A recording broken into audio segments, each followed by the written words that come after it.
I want to talk about something that I don't usually talk about, my interest in going into politics. I hadn't really thought about it until high school. I remember in around 19, would have been 1984, because my mom and I were living, as I remember, couldn't have been 1984. I remember being with my dad and he visited only occasionally. I can only think of 5 times, something like 5 times, which he visited my whole life. Um, and one of those, we were looking through a book of presidents, and it went to Ronald Reagan as being the, I think it was Ronald Reagan, would not have been Jimmy Carter, um, as being the final president in the book, and it was his picture. And then I said jokingly, and then me. He might have said, yeah, and then him, and then you, to go along with it.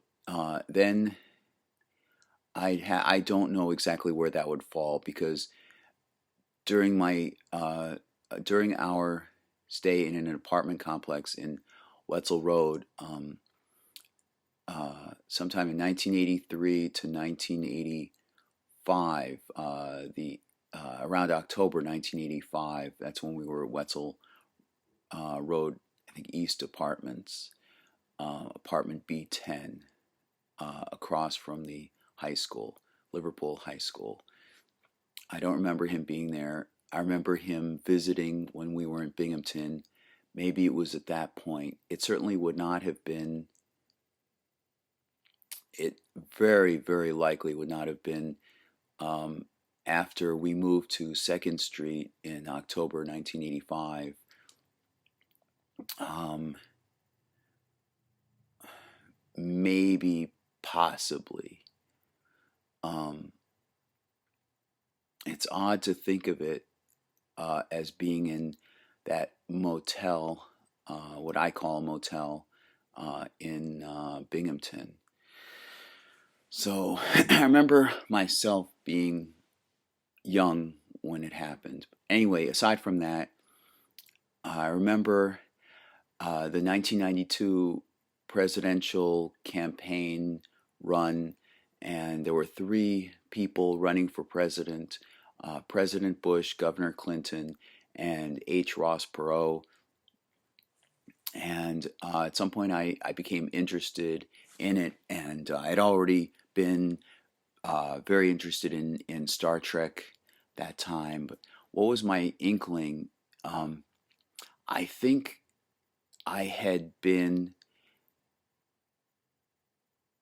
let me see, I went on a nifty trip with fellow Jews my age to Israel in the summer, July, would not, it would have been July, um, between, I suspect, my sophomore and junior year, sophomore and junior years. So I'm guessing it was 1991. Let me see, 1990 and 91. Well, 7th grade was 88, 89, 89, 90 was 8th grade, 90, 91 was freshman, 91, 92 was, yeah, that jibes, because I want to say 92 because I remember having a blue sheet with just about, well, almost all of the uh, people who went and their addresses in the Academy 19 group. And I remember it as being linked with the year 1992. Um, so that makes sense. It would have been July 1992, and we spent the whole month there. Um, so I remember also during our stay there, we were told, and somebody conveyed to all of us when we were sitting down. Um, I can't remember the area. It was a beautiful hotel area, and I tracked it down recently trying to identify which one it was. It was near, I think, the Dead Sea. It was near a sea, and there was no roof over the central area, meaning you could look up at the stars at night. Beautiful inside, and what looked to me like palm trees and so forth. I don't remember where we were. We only spent a weekend there. Anyway, I remember it being conveyed that Governor Clinton had won the Democratic primary. And I was interested. I was following the news and following that, but I wasn't as heavily involved as I recall. And then I became more interested towards the end of '92 as it heated up, as it became more involved, when those were the three people being involved. Those were the three ones championing for the presidency. So I thought, I think my ego kicked in, my sense of wanting attention kicked in. I wanted to be president as well, and I thought I could do a lot of good for the country, and I wanted to learn as much as I could. And that's what influenced me to read about the presidents of the 20th century, and I became much more interested than I had before about President Kennedy. And I imagined I wanted to have an administration and be known for having done. Hard to. I wanted to have the impact and be remembered as well as President Kennedy had been. I wanted to be remembered for as much good change in the country as President Kennedy had been. And I read about Franklin Roosevelt, and I read about Ronald Reagan, and I read about Jimmy Carter, and I picked up and learned a lot about history from my World Book Encyclopedia set that that had been gifted to me. As I recall, it was gifted to me. Maybe it was just that I wanted to take them home. It was at the end of a certain year of elementary school, maybe 5th grade, perhaps 6th grade, and I still had it until the move. And I had the box with the certificate or address label. The World Book Encyclopedia set was from the elementary school, and I was able to take it home with me at the end of the year. And I kept it until our home on Lake Drive had been deemed as no longer livable. I kept the box or the label, whatever it was, and I left behind the World Book set. But that maybe mildew had seeped in. Maybe, I mean, they were readable. I mean, it's not like they were soggy or something. I mean, they were readable, but the conditions in the house maybe did a number on them, like sort of undetectable damage to them. Anyway, maybe it was a good thing. I left them behind, and I bought a new set from eBay or something. The same set from the same year was a red. I think it was a 1986 World Book set, so that would identify when I would have gotten it. I was in 4th grade from 1985 to 1986, and then 5th grade 1986 to 1987, and 6th grade 1987, 1988.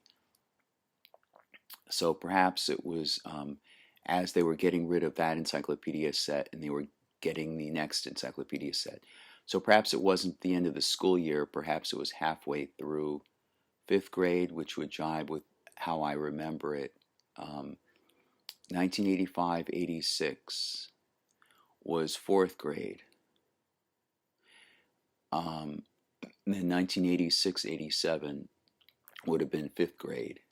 So perhaps halfway through 5th grade. maybe as the snow was falling and there was a Christmas break, perhaps something like that. Anyway, I read through the different presidents. I memorized the order, and I learned a great sense of history from just who was president at what time, what they did, and what was going on in the country. It gave a skeletal structure to my sense of 20th century American history. And so I learned a lot about how the campaign works, how you structure a campaign. And then when President Clinton got into office, um, in his first few months, I became very interested in following the news, and not just politics, but news in general, what was going around in the country and in the world. I thought of different problems in the country that I wanted to address, and I wrote an inaugural speech.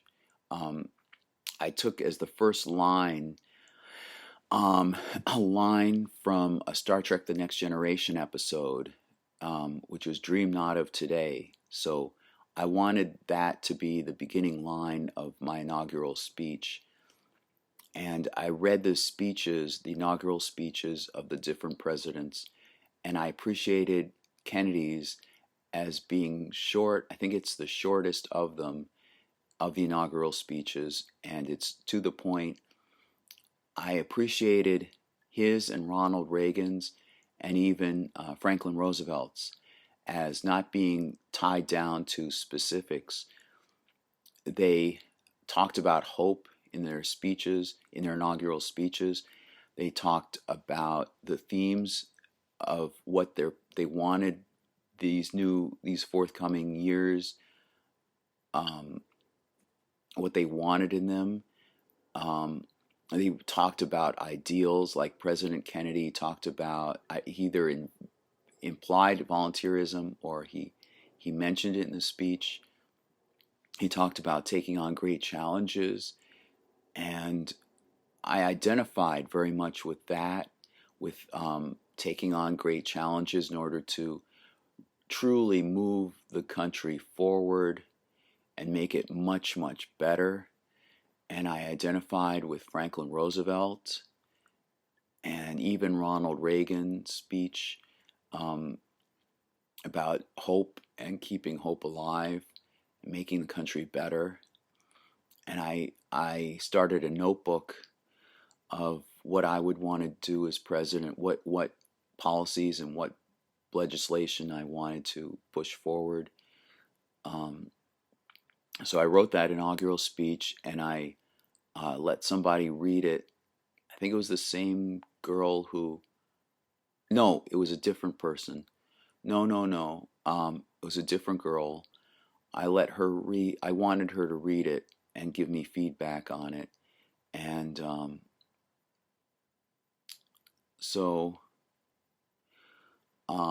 there was a circumstance where um, I was. I just felt that women didn't. At some point in my life, soon after this, I felt that women wouldn't want to talk to me, and I felt very, very alienated. And I think that was after high school graduation. It was during that period that um, I was happy that she returned it in an envelope, a large envelope, and I don't remember her mentioning any comment, writing any comment in there. But I'm glad that she returned it, because I'm one for wanting to keep things preserved and together, not lose anything. Um, so anyway, back to this point. 1993, I was learning about these different things, the history, the development of the United Nations, and the League of Nations before that. And I want to talk about what policies I wanted to put in. I thought about, well, let me talk about the inaugural speech itself. I started off with Dream Not of Today, for tomorrow holds more for us, um, something like that. I wrote out something about hope and something about we can become a better country. I don't remember the specifics. I just remember Dream Night of Today. I remember that beginning. And I wanted what I called home-based production. I wanted the country to be able to have independent, to get resources independently. I wanted to make it so that we don't have to be economically tied to other countries that would, and then that tie would pull us into international conflicts. I was a Star Trek fan. I still am, and the more I thought about this, the more I thought about the culture and the society envisioned in Star Trek, and I wanted us to become a country like that. I wanted more sense of equality, gender-wise and racially, and just accepting of other people, about creeds and belief systems and so forth. I wanted technology to move far forward, because with technology, I think we could solve a number of problems. If we just had the tools, as it's shown in Star Trek a number of times, they're able to overcome incredible difficulty and struggle because they have the technology to be able to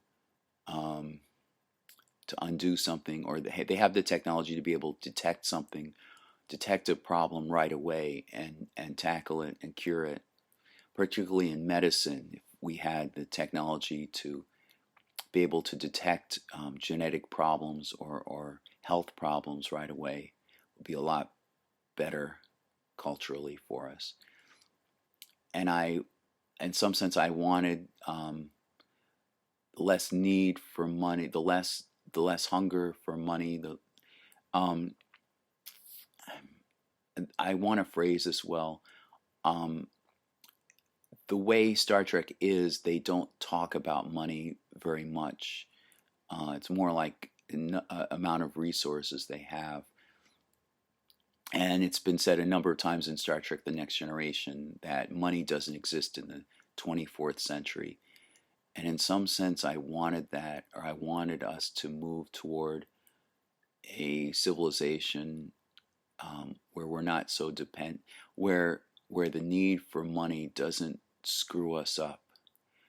And I wanted to have technology that could enable the disabled to be able to be abled again. Like Geordi's visor, the character in The Next Generation, is, I think he was born blind. And then he gets his first visor at age 5 that enables him to see in certain ways and get around and cope. And there's a remarkable diversity in the show, and people accepting each other for whatever backgrounds or oddities they have. I wanted our society to be culturally more accepting. So I wanted the national debt to go down. I wanted so there was home-based production so that we would not have to be dependent on like third world countries and becoming embroiled in war, just over resources. And I wanted the technology to be better so that it could help us with our social problems and problems of unemployment and so forth. And I wanted to boost education. I very much wanted to improve education, because all around, I think better educated populace would be a healthier civilization, and they could, if people were more or were better educated, they could contribute back to society, and overall society would grow. Um, I also wanted I also wanted the national debt to go down, and those are the things that come to mind. Um, I thought of the campaign song that I wanted to be "Let the River Run" from Working Girl. It mentions Jerusalem, and I'm Jewish. Um, Let the river run, let all the dreamers wake the nation. Come, the new Jerusalem, silver cities rise. The the morning sky. I think the streets that lead them. Come, the new Jerusalem. Um, Silver cities rise, the morning light.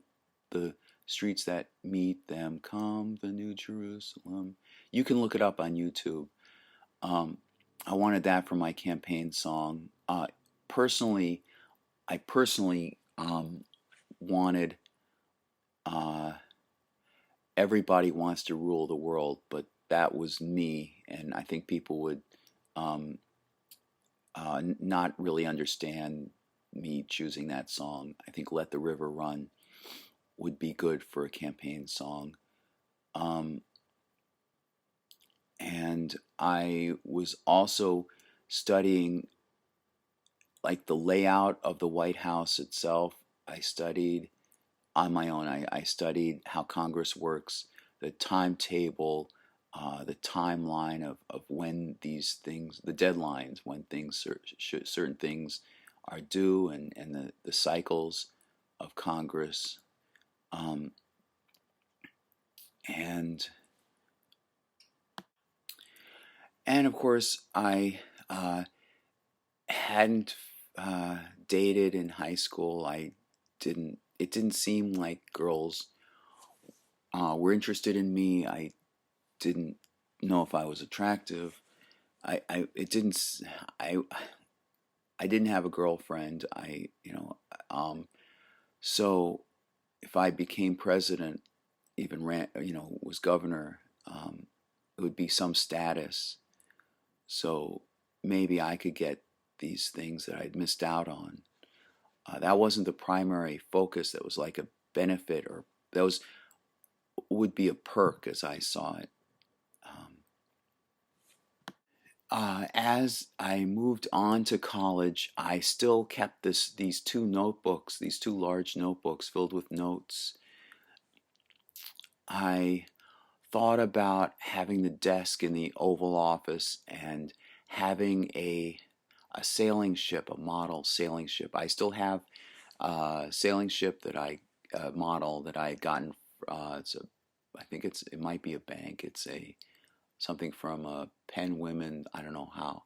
My mom, I think, entered one of my poems in the Penn Women's poetry contest, and um, I may have gotten some mention, but I, as I recall, it wasn't one on merit. The ship, it's like this big, something like that.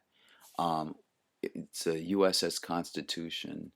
Um, I think I got it because the other person didn't show up, something like that. I don't remember like winning it or being awarded it.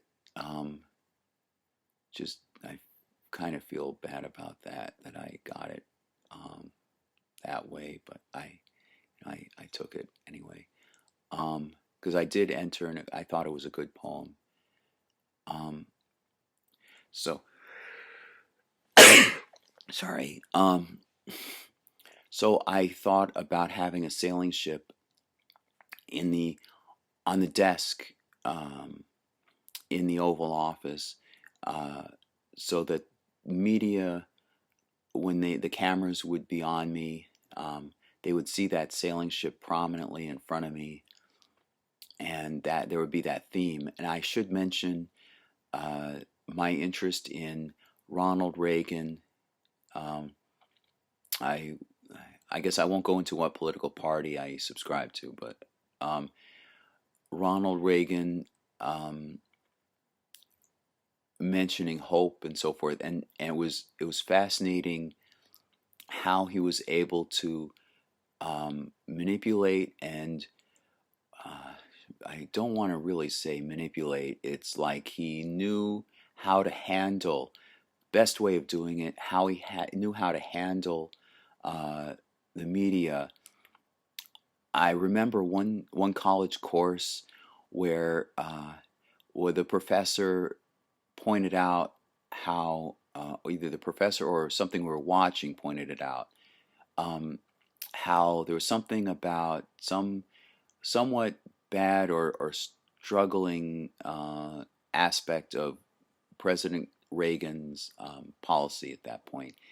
And so the camera, so he passed around this jelly bean jar in the cabinet room. There was a cabinet table, and all the people are there meeting and discussing something. And he passed around the jelly bean jar, and the camera focused on the jelly bean jar, which I guess the point was that it hopefully it would detract from what they were talking about, stuff like that, and him being photogenic, and he had been an actor before going into politics and being governor and then being president. He knew how to focus towards the camera. He knew he would have the background to be able to uh, act well in front of the camera, and not only act well in front of the camera, as people say, but word what he said, and he knew the power of his words and how to use the words to embody what he wanted to say, the messages he wanted to say. He would having been an actor in film, he would have to have known about themes and dialogue and performances. So I hope that in my administration, I, if I were president, I remember hoping that I could know how he was able to, from my childhood experience, the 1980s were a time of excitement and innovation, um, and new things popping up. And whatever that was, I wanted to encourage that again. And 20 years before that, the 1960s, um, there was a lot of innovation. Um, New things were popping up, and new ideas were being shared, and there was just a lot of excitement and innovation. So whatever those two things were, um, I wanted to have that. I wanted to encourage that how best I could. Um, I remember as I would do sometimes, sitting with my Star Trek chronology book, or usually my Star Trek chronology book was published by Paramount Pictures or whatever. It was officially published by the team, Mike Okuda and Denise Okuda and the others. There were several books. There was a Star Trek encyclopedia, which is very colorful, and Star Trek chronology book. That wasn't the name. It was something like um, the History of the Future, I think is what it was called. And there's the Star Trek Next Generation technical manual, so forth, that were officially published. I remember flipping through that and looking for ideas, brainstorming ideas. What aspects are in the fictional world of Star Trek um, that could be inserted in and added to my agenda for what I wanted for the country. I should put this in just in case people ask. There was a 94 days till graduation breakfast that you could go to in high school, our senior year. So literally, it would have been 94 days before graduation. 94 because this was 1994 class. And I remember I sat with two girls, one of whom asked me, I mentioned politics and interest in going into politics, and one of them asked me uh, if I had interest in going into student body politics, and I said I didn't really have an interest. It seemed like, well, first of all, I didn't see myself as being that popular, and I didn't think that I could beat out anyone in a campaign. And second of all, what would I be able to do as president of a student body, or be involved in politics about the school system? I didn't see myself as having power. I mean, I didn't see it as enabling me to have much power anyway, because the school board and all the school system itself ran things. So what change could I be able to enact? And also, I wanted to run a country. And move a country forward. I didn't care about school. So I went into college. I should say this. I went into college, and uh, one of my degrees, before I even had to declare majors, I had only two majors in mind. One was political science, and the other was television, radio, film. Um, and After college, it was probably after college when I was looking for work, I went to take an exam for law school, entrance exam for law school, and I didn't pass it. And I never did anything, I never pursued that any further. Um, and I really lost my interest in politics in general. So this is a side of me that I rarely have talked about at all, even with my close friends. Now maybe you'll see me in a different light, more of a fuller light, and understand me a bit better. I also want to say that there were different bookshelves in the 107 Lake Drive home. There were makeshift bookshelves, and I had a section for UFOs and ghosts and the unexplained. I had another section for history, linked, and also a bit of history, politics and history. There were two; those were two sections, and I had another one for physics and sciences. And I was very interested in theoretical physics. I wanted to understand how a real warp drive, as depicted in Star Trek, would work. That's the system that enables the Enterprise and other starships in the show to apparently travel faster than light. And there's some sense other people have been working on it too. Um, those are the primary bookshelf categories.